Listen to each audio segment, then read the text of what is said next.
निगार ने अपना काम शुरू कर दिया है। यानी कि वो सारी खसलतें जो एक बुरी सास में होती हैं वो इस औरत में दिखाई गई है। ना तो बनावट करने की कोशिश कर रही है और ना ही कुछ, यानी कि कोई दिखावा नहीं है, लेकिन बार बार बेचारी नायाब को जलील करने पर कोई कसर नहीं छोड़ रही है। जैसे ही वो बेचारी जुनैद की शादी की तैयारी के लिए राज़ी होती है, खुश खुश अपनी शादी की तैयारी यानी कि जुनैद की शादी की तैयारियों में मगन होती है, तो फिर उसको ज़लील कर देती है और कहती है कि देखो, मैं तुम्हें साफ साफ कह रही हूँ कि जुनैद की शादी में तुम बिल्कुल सही नहीं लगोगी। मैं ये बात बड़े अच्छे तरीके से जानती हूँ और मुझे इस बात को लेके काफ़ी ज़िल्लत का सामना है कि तुम्हारा सामना करवाना बहुत ही बड़ी बेवकूफ़ी है। खैर, आप देखेंगे कि उसको तरह तरह से जलील किया जा रहा है और इसकी इस तरीके से तजलील की जा रही है कि वो बेचारी हक्की बक्की रह गई है कि आखिर मेरे साथ हो क्या गया है। जावियार को भी इन बातों की समझ नहीं आ रही। फ़िलहाल तो वो कह रहा है कि आप लोग ऐसे मत बोले उसके बारे में, लेकिन ऐसे आकर तानिया अपना जाल बिछाने वाली है कि सब कुछ ख़राब होने वाला है और सबको ऐसे ही लगने वाला है कि वाकई में तानिया बिल्कुल दुरुस्त है, क्योंकि उसकी सास तो पहले भी उसके साथ थी। इसलिए निगार का तो कोई भी मसला नहीं है। निगार और जवेरिया पहले ही उसके ज़ावियार की इस मर्ज़ी के ख़िलाफ़ थे, लेकिन ज़्यादा देर वो उसके साथ भी नहीं रह पाएंगे, क्योंकि जैसे ही तानिया की हरदर्मी देखेंगे तो उनको नायाब की मासूमियत का एहसास होना शुरू हो जाएगा। खैर, उसकी भाभी तो काफ़ी परेशान है और साफ साफ कह देती है कि देखो भाई, मैंने आप तुम्हारी इस शादी में शिरकत नहीं कर सकती हूँ। साफ साफ सी बात है, जो कुछ मेरे साथ हुआ, पहले ज़ावियार से बोलो कि वो मुझसे माफ़ी मांगे, क्योंकि इस तरह से मैं कभी भी नहीं करूँगी। जिसको सुनकर उसकी दादी कहती है कि हम ज़ावियार को भला कैसे कह सकते हैं माफ़ी का। तुम क्यों अपने दिल में इतना बड़ा बैर रख रही हो? छोड़ दो इन बातों को और माफ़ कर दो इन सबको। क्योंकि उसकी दादी ज़ावियार की वो भी आकर माफ़ी तलाफ़ी करती है और कहती है कि हमें माफ़ कर दो, जो कुछ भी हुआ। मैं खुद माफ़ी मांगती हूँ आप लोगों से, लेकिन आप ऐसा मत कीजिए, क्योंकि आपकी बेटी की खुशी इस चीज़ में है कि आप लोग इस फंक्शन में शिरकत करें, तो आप लोग ज़रूर आइएगा। लेकिन ज़ावियार जो है वो कहता है कि अपने घर वालों को साफ साफ समझा देना कि इधर इस तरह की हरकतें मत करें।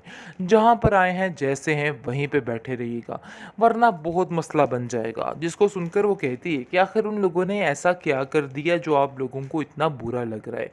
ऐसा आप लोग क्यों सोच रहे हैं उनके बारे में? मुझे तो कुछ समझ नहीं आ रही कि आखिर ये क्या चल रहा है। जिस पर जावेद उसको कहता है कि तुम्हें ज़्यादा जहन लगाने की ज़रूरत भी नहीं है।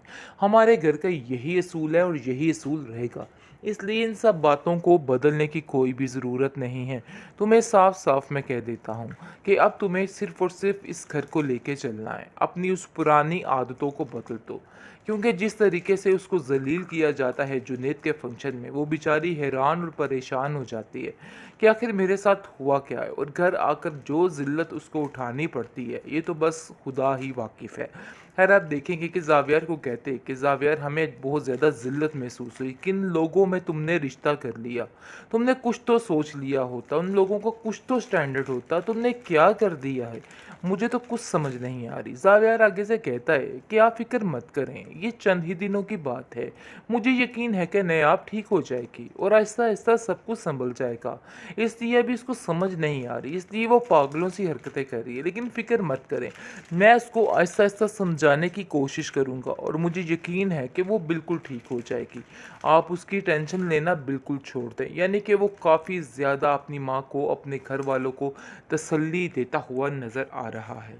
निगार ने अपना काम शुरू कर दिया है। यानी कि वो सारी खसलतें जो एक बुरी सास में होती हैं वो इस औरत में दिखाई गई है। ना तो बनावट करने की कोशिश कर रही है और ना ही कुछ, यानी कि कोई दिखावा नहीं है, लेकिन बार बार बेचारी नायाब को जलील करने पर कोई कसर नहीं छोड़ रही है। जैसे ही वो बेचारी जुनैद की शादी की तैयारी के लिए राज़ी होती है, खुश खुश अपनी शादी की तैयारी यानी कि जुनैद की शादी की तैयारियों में मगन होती है, तो फिर उसको ज़लील कर देती है और कहती है कि देखो, मैं तुम्हें साफ साफ कह रही हूँ कि जुनैद की शादी में तुम बिल्कुल सही नहीं लगोगी। मैं ये बात बड़े अच्छे तरीके से जानती हूँ और मुझे इस बात को लेके काफ़ी ज़िल्लत का सामना है कि तुम्हारा सामना करवाना बहुत ही बड़ी बेवकूफ़ी है। खैर आप देखेंगे कि उसको तरह-तरह से ज़लील किया जा रहा है और इसकी इस तरीके से तज़लील की जा रही है कि वो बेचारी हक्की-बक्की रह गई है कि आखिर मेरे साथ हो क्या गया है। ज़ावियार को भी इन बातों की समझ नहीं आ रही। फ़िलहाल तो वो कह रहा है कि आप लोग ऐसे मत बोले उसके बारे में।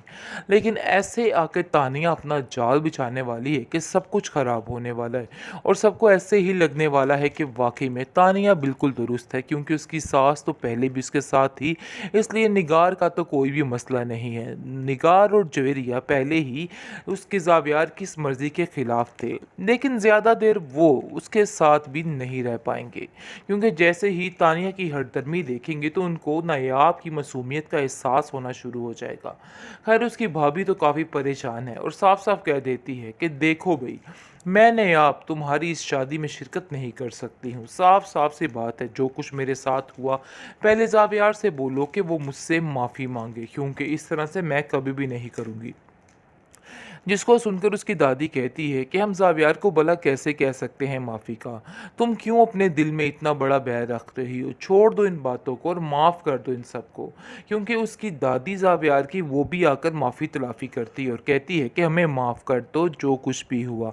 मैं खुद माफ़ी माँगती हूँ आप लोगों से, लेकिन आप ऐसा मत कीजिए। क्योंकि आपकी बेटी की खुशी इस चीज़ में है कि आप लोग इस फ़ंक्शन में शिरकत करें, तो आप लोग ज़रूर आइएगा। लेकिन ज़ावियार जो है वो कहता है कि अपने घर वालों को साफ-साफ समझा देना कि इधर इस तरह की हरकतें मत करें।